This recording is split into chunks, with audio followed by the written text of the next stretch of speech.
welcome to YouTube channel. මේ මගේ video series එක 45 වෙනි video එක. මේකදී මම කතා කරන්නේ අපේ admin side එකේ admin product php කියන file එක. ඒ කියන්නේ admin manage product කියන file එක ඇතුලේ, ඒ කියන්නේ page එක ඇතුලේ product view කියන model එක හදාගන්නේ කොහොමද කියලා.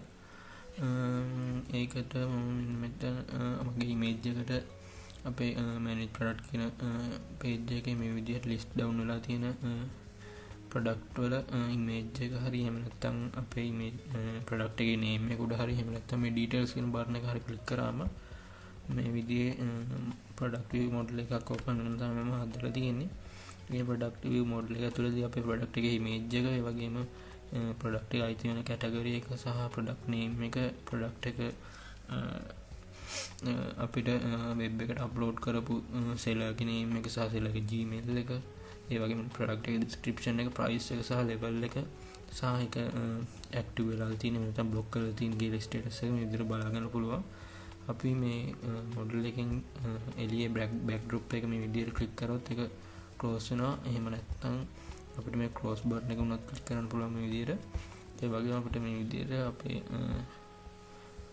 image එක සහ product name එක click කරාම අපිට model එක open කරන්න පුළුවන්.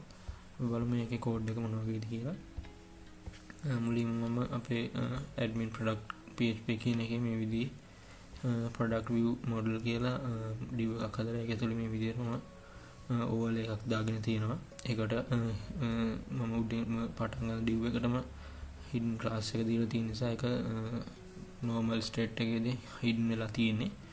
මේ overlay එකට මම close product model කියන function එක call කරලා තියෙනවා click එකක් දාලා. ඊළඟට මේ model කියන එකේ තමයි අපේ model එක පටන් ගන්නෙ.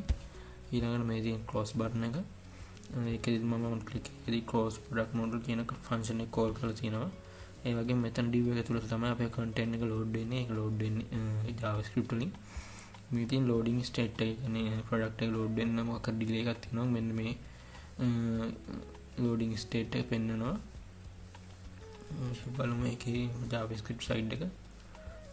JavaScript side එකේදී මුලින්ම අපේ මෙන්න මේ function එක තියෙනවා close product model function එක. ඒකෙදි මෙන්න මේ class එක මේ hidden එක අයින් කරලා දාන එක තමයි කරන්නේ.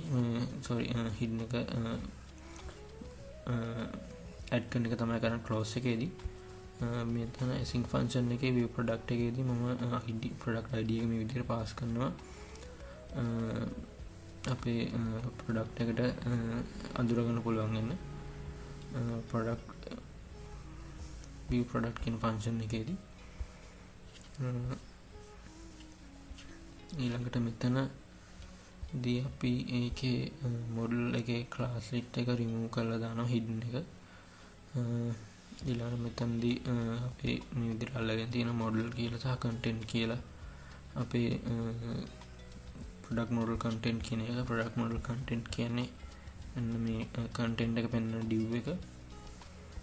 ඊළඟට මෙතන content එකේ in HTML එකට දාලා තියෙනවා අපේ loading state එක මේ විදිහට. ඊළඟට තමයි try එකට ගිහිල්ලා තියෙන්නේ.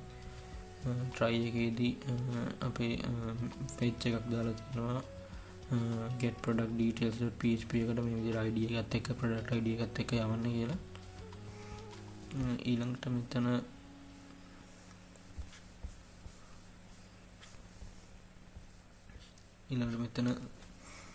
අපේ Datadog success එකේදී අපි බලලා තියෙනවා JSON type එකට යවපු නිසා තමයි Datadog success කියලා බලන්නේ. content on HTML එක මේ විදිහට design එකක් මම දාගෙන තිනවා. ඊළඟට මෙතන design එක ඉවරනාම else එක ඇතුළේදී මම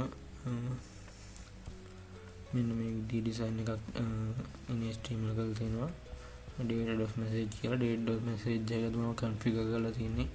අපේ get product details කියන මෙන්න මේ get product details කියන file එක ඇතුළේදී ඊළඟට මෙතන catch එකේදී error එකක් මම catch කරලා ගන්නවා. ඊළඟට ඒ error එක catch කරලා alert එකක් මේ විදිහට දීලා තියෙනවා. ඊළඟට මම මෙන්න මේ async function එක call කරලා තියෙන්නේ අපේ මෙන්න මෙතන එකක් කෝල් කරලා තියෙන මෙතන මේ විදිහට view product කියන එක details button එකේදී එහෙම නැත්නම් page 3 එකේදී කියන්නේ අපේ product title එකේදී එහෙමත් නැත්නම් product image එකේදී මෙන්න මේ විදිහට තමයි මගේ model එක view product model එක මම හදලා තියෙන්නේ ඊළඟ වීඩියෝ එකෙන් හම්බෙමු thank you